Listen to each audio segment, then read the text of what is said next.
Michel Barnier, donc, on entend bien qu'il va falloir serrer la vis dans cette affaire-là.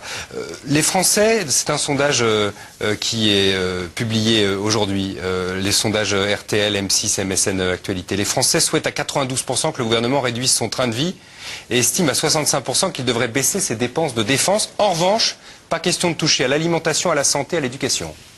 On s'en tirera sans toucher à la santé, à l'éducation, à l'alimentation, donc en n'augmentant pas la TVA, par exemple? Alors, ça va être, c'est bien déjà ce sondage, hein, parce que d'abord la France a un niveau de dépenses publiques extrêmement élevé. Je crois que le dernier chiffre est de l'ordre de 56% au pourcentage du PIB. C'est l'un des niveaux les plus élevés, bien plus élevés d'ailleurs que l'Italie.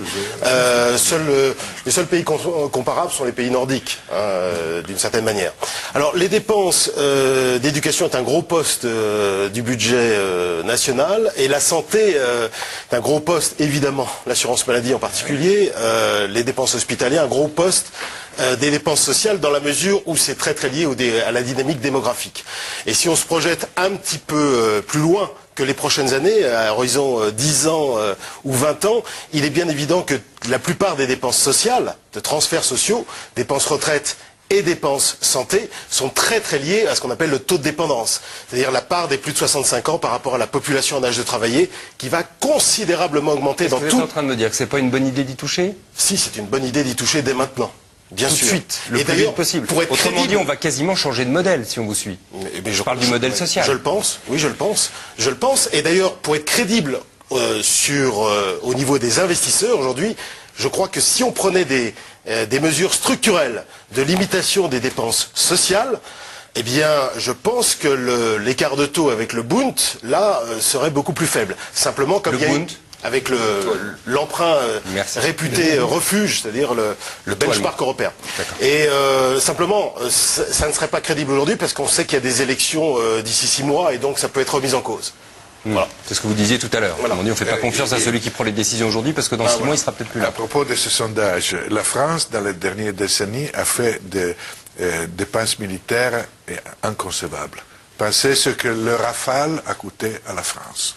Un avion de chasse qui a coûté énormément et qui n'a pas vendu un seul exemplaire en dehors de l'armée française. Donc, pour le moment, j'imagine que dans 200 ans, ça sera une négociation. Voilà.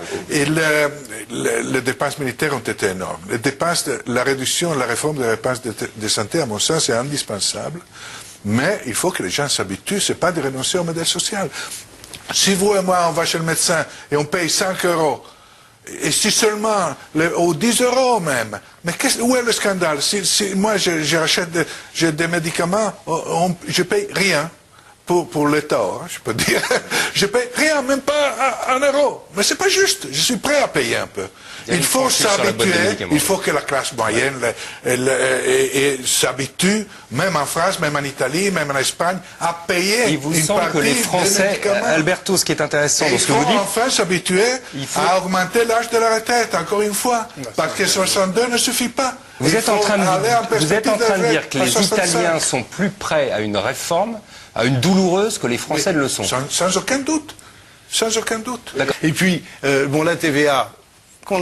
pas pour la santé, pas pour l'alimentation, mais moi ça me semble pas impossible qu'il y ait quelque chose sur la TVA d'une façon générale hors ces postes clés. Le président Sarkozy a dit qu'il n'y aura pas d'ose généralisée de la TVA. Vous dites qu'il faudra augmenter la TVA. Il n'y aura pas la santé, mais il pourrait y avoir le reste, et ça ne ferait que d'aligner sur ce qui se passe déjà en Allemagne. Comme on a tendance à chercher cet alignement en Allemagne, le tiroir est presque ouvert pour le faire, à mon avis. Et puis il y a aussi, le mot a été donné tout à l'heure, cette taxe sur les opérations financières dont on parle depuis si longtemps, c'est phénoménal, hein, le montant que ça pourrait représenter, même avec un taux tout petit. Et moi, je ne suis pas contre. Il y a quelques années, on avait un impôt de bourse. Personne ne trouvait drôle d'avoir un impôt de bourse. Hein, faut soigner le moral aussi des gens. Non, mais c'est vrai qu'il faut... Pardon, vous n'êtes pas en train de le soigner ce soir.